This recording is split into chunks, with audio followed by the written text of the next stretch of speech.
Hi everyone, welcome to Motivation Mondays. I hope you had a great weekend. Today is part 2 of my Motivation Mondays series on the topic of fear. Fear that is helpful and fear that comes via OCD. Helpful fear is productive because it protects us from actual danger or adverse consequences.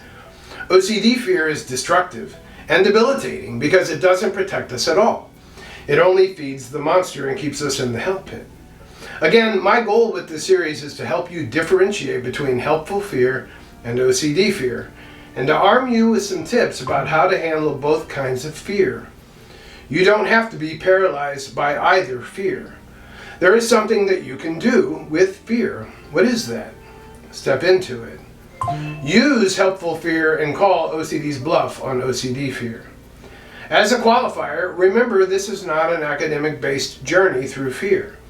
This is from the perspective of a layman and someone who was steeped deep in OCD's hell pit. And why do we feel fear? Because our brain senses or anticipates danger, something that could cause physical or emotional pain or discomfort or result in adverse consequences. As painful emotionally, mentally, and physically fear can be, fear is good and vital as long as it is helpful fear. This is fear experienced in response to things we should fear. Things that pose or could pose actual danger or harmful consequences to you or someone else. Things where you should heed the warning your brain is sending to you. Things that legitimately cause you to exercise prudence and protect yourself. Use this fear to protect yourself. Last Monday I talked about how to respond to helpful fear. Today, we're going to dive into what to do when we experience OCD fear.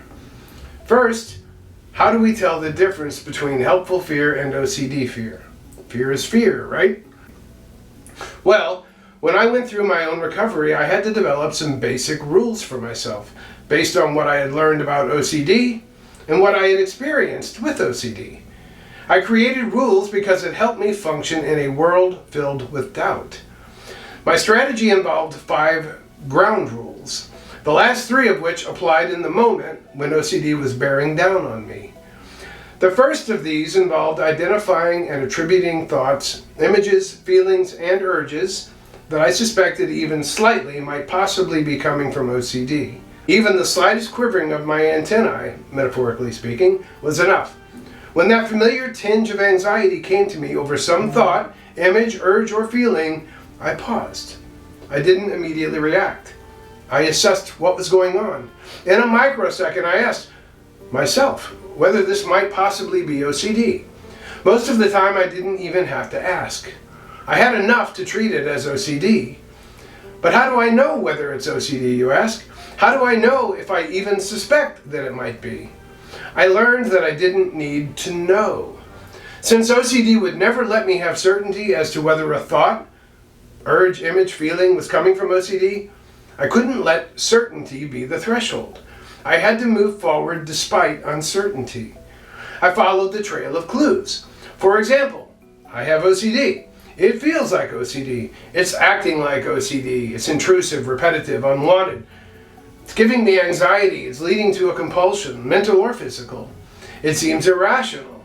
If it walks like a duck, it quacks like a duck. Once I got that threshold, I made an affirmative decision to attribute it to the disorder.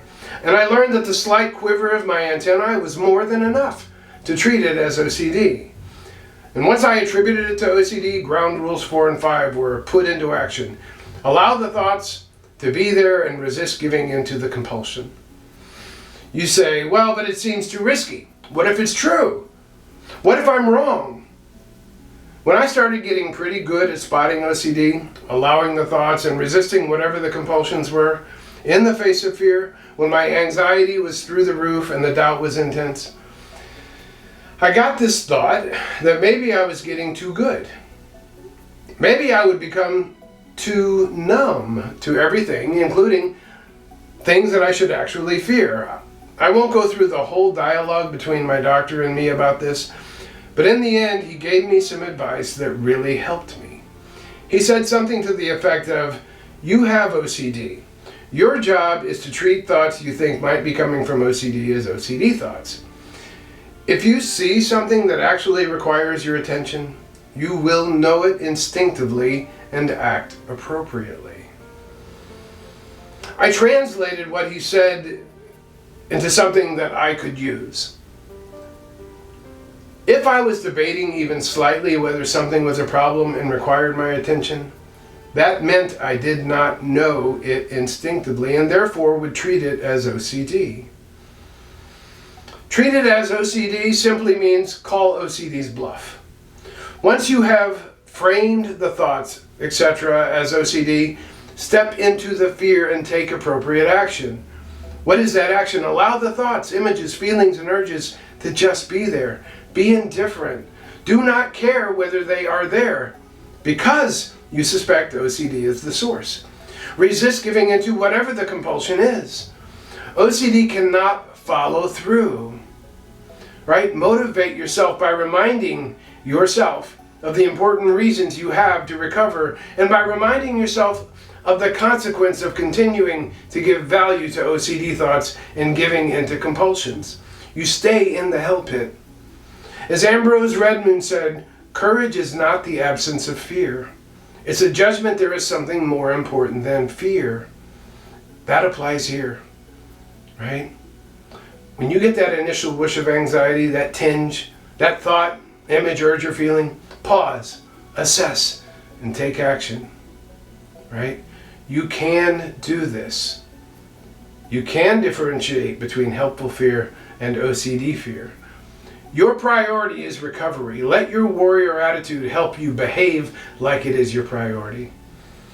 The only actual risk you face is the risk of not getting better. So let's get better. OCD can be defeated. I'm with you. Let's go.